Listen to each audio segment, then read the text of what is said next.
સંધાન all Gujarat integrated classroom સેટેલાઇટના માધ્યમથી જોડતી કડી એટલે સંધાન. નમસ્કાર વિદ્યાર્થી મિત્રો, આજે ફરી એકવાર આપણે સૌ સંધાન સાથે જોડાઈને એના વતી આપણે એકબીજા સાથે સંપર્કમાં છીએ અને આજે આપણે એક બહુ જ રસપ્રદ વિષય ઉપર ચર્ચા કરવાના છીએ. પણ એ પહેલાં હું મારો અને મારા સાથીનો પરિચય આપી દઉં. હું જાનકી શૈલેષ વૈદ્ય શિવશા સાયન્સ કોલેજથી છું અને મારી સાથે અત્રે ઉપસ્થિત છે ઠાકોરભાઈ, જે નડિયાદ કોલેજથી અત્રે આપની સાથે ચર્ચા કરવા પધાર્યા છે. તો મિત્રો, ચાલો આપણે શરૂ કરીશું. આજનો વિષય છે genetics, the science of heredity.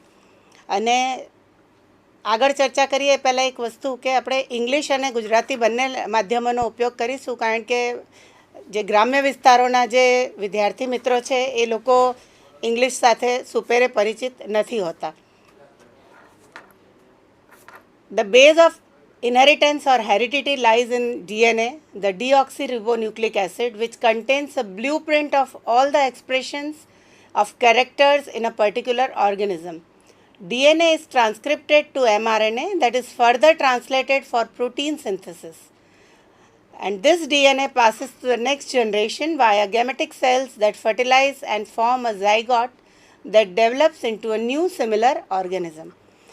આના પરથી આપણને સ્પષ્ટ ખ્યાલ આવે છે કે જે જનીન વિદ્યાનો આપણે અભ્યાસ કરીએ છીએ તેના મૂળમાં જે જનીન રહેલો છે, જેનું ફોર્મેટ શું છે, તો એ ડીએનએ છે. ડીએનએ તમે વિદ્યાર્થી કાળથી સ્કૂલ લેવલથી ભણતા આવ્યા છો. ડીઓક્સીરિબોન્યુક્લિક એસિડ એ આપણા શરીરનું એક ન દેખાતું તત્વ છે, પણ અત્યંત મહત્ત્વનું છે, કારણ કે એની અંદર બધી જ માહિતી સંગ્રહાયેલી હોય છે. અને ડીએનએની સક્રિયતાને કારણે જ જે તે પ્રાણી અથવા જે તે વનસ્પતિ જ્યારે પ્રજનન કરે છે તો એના પછીની પેઢી બિલકુલ એના જેવી જ દેખાય છે. એટલે એમ કહી શકાય કે એની બ્લુપ્રિન્ટ એની પાસે છે, જે પેઢી દર પેઢી ઉતરી આવે છે. અને એટલા માટે જ્યારે હાથી, જ્યારે એનું બાળક છે, જેને આપણે મદનિયું કહીએ છીએ, સેમ હાથી જેવું જ બને છે.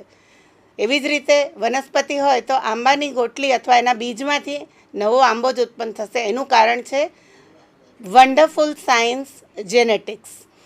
ડીઓક્સીરિબોન્યુક્લિક એસિડ બે રીતે કામ કરે છે. આપણા જીવનકાળ દરમિયાન ચયાપચયમાં જે કંઈ પ્રોટીન્સને ઘટકોની જરૂર પડે ત્યારે ડીએનએનું આરએનએમાં સંશ્લેષણ થાય, એમઆરએનએમાં, અને પછી એમાંથી જે ટ્રાન્સલેશન થાય, જેને આપણે ભાષાંતર કહીએ છીએ, તો પ્રોટીનની રચના થાય અને વિવિધ ચયાપચયની ક્રિયાઓમાં એનો ઉપયોગ થાય.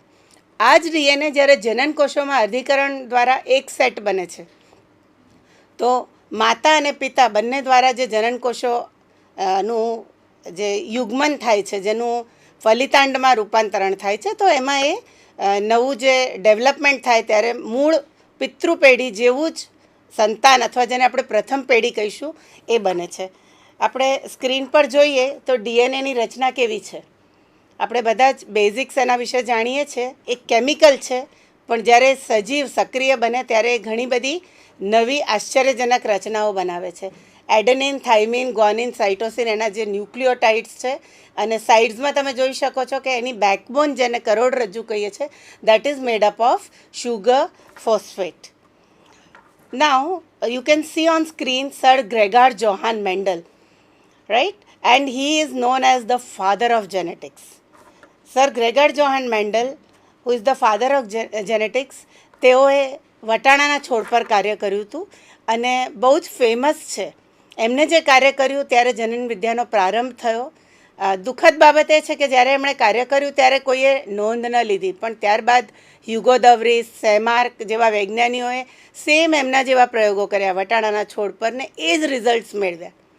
તો ત્યારબાદ તેમને ખ્યાતિ પ્રાપ્ત થઈ અને આજે પ્યોર જીનેટિક્સમાં, પ્યોર સાયન્સીસ જેનો આપણે અભ્યાસ કરીએ, તમને મિત્રો ખ્યાલ હશે કે પ્યોર અને એપ્લાઇડ બે ટાઈપના આપણે સાયન્સીસનો અભ્યાસ કરતા હોય છે.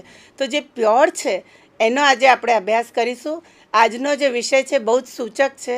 જીનેટિક્સનો અભ્યાસ કરવા માંગતા પ્રત્યેક વિદ્યાર્થીને તેના મૂળભૂત તત્વો કે બેઝિક્સનો ખ્યાલ હોવો જ જોઈએ. અને મેન્ડલે જે વટાણાના છોડ પર પ્રયોગો કર્યા હતા તો તેમના લક્ષણોના આધારે, લક્ષણો નરી આંખે દેખાય છે, અને એ વખતે મિત્રો એમને ખ્યાલ પણ નહોતો કે આ લક્ષણો શેના આધારે છે. જે દેખાતું હતું એના આધારે એમણે પ્રયોગો કર્યા. અને રસપ્રદ બાબત મિત્રો એ છે કે મેન્ડલ જે હતા એ ઝુઓલોજી કે બોટનીના કે બાયોલોજીના નહોતા. He was a physicist.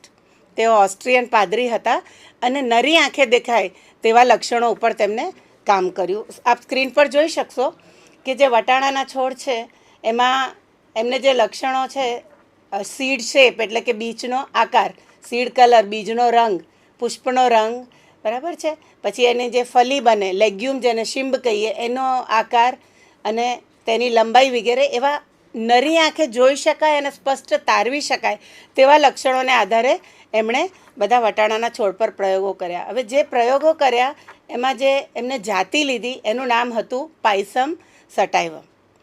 અને સૌ પ્રથમ એમને એક લક્ષણ લઈને કર્યું જેને મોનોહાઇબ્રિડ ક્રોસ નામ આપ્યું અને તેનો રેશિયો જે મળ્યો એ 3:1 મળ્યો. ત્યારબાદ ડાયહાઇબ્રિડ ક્રોસ કર્યું જેમાં 2 લક્ષણોને ધ્યાનમાં લીધા અને એમાં એમને જે પરિણામ મળ્યું એનો ક્લાસિકલ રેશિયો કહેવાયો. મિત્રો આગળ વધીએ પહેલાં અમુક શબ્દોનો આપણને ખ્યાલ હોવો જોઈએ. Dominant, recessive, test cross, back cross, homozygous, heterozygous, genotype, phenotype વગેરે આ બધી સાયન્ટિફિક ટર્મિનોલોજી છે અને we should know what these things are. આપણે પેરેલલી ગુજરાતી શબ્દો પણ સમજી લઈશું. એના ડોમિનન્ટ એટલે કે પ્રભાવી, રિસેસિવ એટલે પ્રચ્છન્ન, ટેસ્ટ ક્રોસ એટલે જ્યારે અલગ અલગ લક્ષણ ધરાવતા કોઈ પુષ્પ સફેદ રંગનું હોય ને કોઈ પુષ્પ લાલ રંગનું હોય એ બંને વચ્ચે જે સંકરણ યોજીએ that is the cross, hybridisation. પછી આગળ આપણે જોઈશું કે જેને આપણે જીન તરીકે ઓળખીએ છીએ તે સરખા હોય તો દેટ વિલ બી હોમોઝાઇગસ એટલે કે સમયુગ્મી. એવી રીતે અલગ અલગ હોય. આ બધા ટર્મ્સની ડિટેલ્સ આપણે જેમ જેમ આગળ અભ્યાસ કરીશું તમને ક્લિયરલી ખ્યાલ આવી જશે કે આ શું છે. તો હોમોઝાઇગસ એટલે કે સમયુગ્મી આપ નોંધી લેશો અને હિટ્રોઝાઇગસ એટલે કે વિષમયુગ્મી. અને આ બધા શબ્દો જીનેટિક્સમાં વારંવાર ઉપયોગમાં આવતા હોય છે એટલે આ બધા શબ્દો વિશે તમને સ્પષ્ટ ખ્યાલ હોય એ જરૂરી છે. તો આપણે બેઝિક્સમાં શરૂ કરીશું મોનોહાઇબ્રિડ ક્રોસથી. એ પહેલાં એક સ્ક્રીન પર આપ સુંદર ચિત્ર જોઈ શકો છો. રંગસૂત્ર બતાવ્યા છે, ડિફરન્ટ જીનોટાઇપ્સ, બરાબર, જે 2 એરો છે ઉપર માર્ક કરી રહી છે. અને ડાબી તરફ જે ચિત્ર છે એ ડિફરન્ટ ફિનોટાઇપ્સ. તો જીનોટાઇપનું ગુજરાતી આપણે કરીએ છીએ જનીન પ્રકાર. જેવા જનીનો અંદર હાજર હોય એ પ્રકારે એને કહેવાય જીનોટાઇપ. અને જેવા જનીનો હોય એ પ્રમાણે લક્ષણની અભિવ્યક્તિ થાય તો એને કહેવાય તેનો ફિનોટાઇપ. કેપિટલ એ જે લખ્યું છે તે ટોલ પ્લાન્ટ આપે, સ્મોલ એ લખ્યું છે તે ડ્વાર્ફ પ્લાન્ટ એટલે કે વામન પ્લાન્ટ આપે. આ તમે સ્પષ્ટ રીતે જોઈ શકો છો. એમાં જીનોટાઇપ જો સેમ હોય એટલે કે RR કેપિટલ, હંમેશા આપણે જીનોટાઇપને કંઈક નામ આપવું પડે કારણ કે DNA આપણને નરી આંખે દેખાતું નથી એટલે કંઈક આપણે એને ડેઝિગ્નેશન આપવું પડે. તો આપ જોઈ શકો છો કે કેપિટલ RR છે, બંને સરખા છે, તો વી વિલ કોલ ધેમ હોમોઝાઇગસ એટલે કે સમયુગ્મી. અને સમયુગ્મી હોવાને કારણે તે શું બતાવશે? પર્પલ ફ્લાવર્સ અહીંયા ચિત્રમાં દેખાડી રહ્યું છે. અચ્છા, એવી જ રીતે હોમોઝાઇગસ રિસેસિવ હોય જ્યાં સ્મોલ RR લખ્યું છે તો એ પણ તમને વ્હાઇટ ફ્લાવર્સ બતાવી રહ્યું છે. પણ વચ્ચેનું તમે મિત્રો નોંધ લેશો હિટ્રોઝાઇગસ જેને આપણે વિષમયુગ્મી કહીશું તો કેપિટલ R અને સ્મોલ R 2 છે, બરાબર, પણ ફ્લાવરનો કલર તો પર્પલ છે. એનો અર્થ શું થયો કે પર્પલ કલરનો જનીન જે કેપિટલ R આપણે નામ આપ્યું છે તેને પોતાનું પ્રભાવ દર્શાવ્યો. સ્મોલ R સફેદ રંગ આપી શક્યો નથી. આને આપણે પ્રભાવિતા કહીશું. Let us go to the monohybrid cross now. You can see the monohybrid cross clearly. One character is taken at a time. એક જ લક્ષણને ધ્યાનમાં રાખીને જ્યારે ક્રોસ કરવામાં આવે અથવા સંકરણનો પ્રયોગ કરવામાં આવે it is known as monohybrid cross. In any cross there will be certain common characters like there will be a parental generation.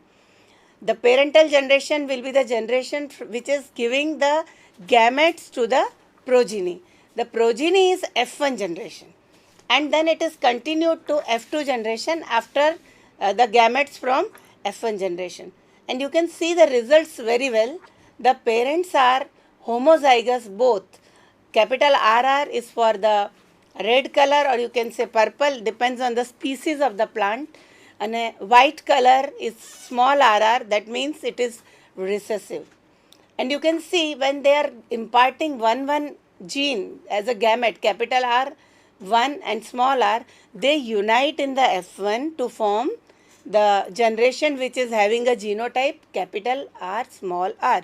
મિત્રો તમે જોઈ શકો છો કે પ્રથમ પેઢીમાં જે કંઈ જનીન પ્રકાર જોવા મળે છે એમાં એક કેપિટલ આર છે એ પેરેન્ટમાંથી અને બીજો સ્મોલ આર છે બીજા પેરેન્ટમાંથી. એટલે જે સ્થિતિ બને છે દેટ ઇઝ હિટ્રોઝાઇગસ કન્ડિશન. અને હિટ્રોઝાઇગસ કન્ડિશનમાં બેમાંથી કોઈ પણ એકની જ અભિવ્યક્તિ જોવા મળે છે and that is the colour. It is not white. બરાબર. પછી એને આપણે દ્વિતીય પેઢી સુધી ખેંચી જઈએ, મીન્સ એના જનન કોષોમાંથી આપણે દ્વિતીય પેઢી મેળવીએ છીએ. તો you can see the square, Punnett square sort of. તો 3 flowers are purple or pink, you can say, and the rest one, the last one is small rr. You can see clearly the genotypes are different. One is having the genotype capital RR, two are having the heterozygous, one is having homozygous, two are having heterozygous conditions. And the last one is homozygous again, but it is recessive. So what is the ultimate ratio? The ratio will be, phenotypically it is 3:1 because 3 are colored and 1 is white. I hope you agree. But when you go for genotype, the genotypic ratio varies. It becomes 1 homozygous, એટલે કે એક સમયુગ્મી પ્રભાવી, homozygous dominant, 2 heterozygous એટલે કે વિષમયુગ્મી પણ પ્રભાવી, and the third one, the last one is 1 homozygous recessive. એટલે જે આપણને કુલ પ્રમાણ મળે છે દેખીતું પ્રમાણ that is 3:1. અને જે જીનોટિપિકલી છે દેખાતું નથી પણ સમયુગ્મી વિષમયુગ્મીમાં આપણે વેચીએ છીએ that is genotypic. And this is known as Mendelian classical monohybrid ratio. Okay, let us go ahead with the few examples. That was the flower color character which was selected. This is the height of the plant, and you can very well see the parents are tall and dwarf, એટલે કે ઊંચા અને વામન છોડ વચ્ચે સંકરણ છે. The result is F1 expected result, that is all are tall. The third F2 generation, third row, you can observe it is 3:1, that is 3 are tall and 1 is dwarf. Again the thing I will like to bring to your notice is that 1 is homozygous tall, the central 2 are heterozygous tall, and the last one is dwarf. The same thing is observed but in the Punnett square as well as genotypically. You can see the genotypic informations on the left hand side of the screen. Okay, so I think we are all clear. આપણે મિત્રો સમજી લઈશું ગુજરાતીમાં પણ કે monohybrid એક સંકરણમાં જે highlight કરવામાં આવે તો એક જ લક્ષણને આપણે ધ્યાનમાં રાખીએ છીએ, શુદ્ધ પિતૃ લઈએ છીએ, પ્રથમ પેઢીમાં આપણને વિષમયુગ્મી સ્થિતિ મળે છે પરંતુ પ્રભાવી અભિવ્યક્તિ માત્ર પ્રભાવી જનીનની જોવા મળે છે. અને એને આપણે અંદરો અંદર પ્રજનન યોજીએ ત્યારે જે F2 મળે છે એ F2માં આપણને 3:1ના પ્રમાણમાં સ્વરૂપ પ્રકારે અને 1:2:1ના પ્રમાણમાં આપણને જનીન પ્રકારે પ્રમાણ જોવા મળે છે. Okay, let us go to the dihybrid cross. Dihybrid cross વિશે થોડુંક સમજી લઈએ and then you can understand this chart. ડાયહાઇબ્રિડનો અર્થ થાય છે દ્વિસંકરણ. ડાય મીન્સ 2 એન્ડ જેવું મોનોહાઇબ્રિડમાં એક જ કેરેક્ટરને એ લોકોએ કન્સિડર કર્યું હતું એવી રીતે ડાયહાઇબ્રિડમાં 2 કેરેક્ટર્સ લેવામાં આવે છે જે આપણને નરી આંખે દેખાય અને સ્પષ્ટ હોય. બરાબર છે. તો મેન્ડલે જે પ્રયોગ કર્યા એમાં એમને બીજનો રંગ અને બીજની સપાટી, વટાણાના બીજ સૌએ જોયા છે, 2 પ્રકારના હોય, યલો એન્ડ ગ્રીન એટલે કે પીળા અને લીલા, એની સપાટી. અને સપાટીના કેરેક્ટરને જોઈએ તો સપાટી લીસી હોય અથવા ખરબચડી હોય. That means it is either round or it is wrinkled. Okay, let us go back to the chart. આપ સ્ક્રીન પર જોઈ શકશો કે ડાયહાઇબ્રિડમાં જ્યારે 2 કેરેક્ટર લીધા છે તો ઇટ ઇઝ એવિડન્ટ કે એના જે જનીન છે, હવે આપણે એને જનીન કહીશું, મેન્ડલને આનો કંઈ જ ખ્યાલ નહોતો, તો જે જનીન છે એ જોડમાં હોવાને કારણે 4 છે અને દરેકનું જે કોમ્બિનેશન આપણે કરીએ છીએ તો પ્રથમ પેઢીમાં જે મળે છે એ capital A small a capital B small b મળે છે અને એ હિટ્રોઝાઇગસ કન્ડિશન છે. પણ આપણને સ્વરૂપ પ્રકારે અભિવ્યક્તિ શું મળે છે તો પીળા અને લીસી સપાટી ધરાવતા. એટલે શું ખબર પડે છે કે આ બંને લક્ષણો પ્રભાવી છે અને જે લીલા અને ખરબચડી સપાટી ધરાવે છે એ લક્ષણો પ્રચ્છન્ન છે. અને એને આપણે F2 સુધી લઈ જઈએ છીએ તો give a quick look two the chart કે F2 સુધી લઈએ છીએ તો 9 જે છે 9 you can C they are round and yellow. તેઓ પીળા રંગના અને લીસી સપાટી ધરાવતા છે. જે છેલ્લું છે ટેબલમાં લાસ્ટ નીચે કેપિટલ A સ્મોલ b એ લીલું અને ખરબચડી સપાટી ધરાવે છે. હવે આ જે છે સદંતર પ્રચ્છન્ન છે એટલે સમયુગ્મી પ્રચ્છન્ન સ્થિતિ. બાકીના બે જે તમને મળે છે 3 અને 3 એટલે કુલ 6, એમાં જે 3 ગ્રીન દર્શાવ્યા છે એ ત્રણેયમાં તમે જોશો તો એ જનીન જે છે એટલે કે બીજના રંગ માટેનો જનીન એ કેવો છે પ્રચ્છન્ન છે એટલે લીલો રંગ આવે છે. પણ એની સાથેનો જે જનીન છે એટલે કે જે સપાટી માટેનો જનીન છે એ ત્રણેયમાં આપણે જોઈ શકીએ છીએ કે કેપિટલ બીની હાજરી છે એટલે કે પ્રભાવી જનીનની. એટલે લીલા હોવા છતાં તેઓ કેવા છે લીસી સપાટી ધરાવે છે. એ જ પ્રમાણે મિત્રો બાકીના 3 પીળામાં તમે જુઓ જે ખરબચડી સપાટી દર્શાવી રહ્યા છે you can clearly see that although they are yellow they are wrinkled. Okay, what does this indicate? That yellow color and round surface was present in the parents, but it does not go together always. If it had been so, all the yellow seeds always have to be round, all the green seeds always have to be wrinkled. પણ એવું થતું નથી. બધા જ પીળા બીજ હંમેશા લીસી સપાટી ધરાવતા આપણને જોવા મળતા નથી. એટલે વોટ ડુ યુ ઇન્ફર, તમને શું એનાથી ખ્યાલ આવે છે કે બંને જનીનો કોઈ પેઢીમાં સાથે ભલે હોય પણ જ્યારે જેવો જનીન પ્રકાર હોય એ જ પ્રકારે એની અભિવ્યક્તિ જોવા મળે છે. ને એટલા માટે એનું જે પ્રમાણ છે આપણને 9, 3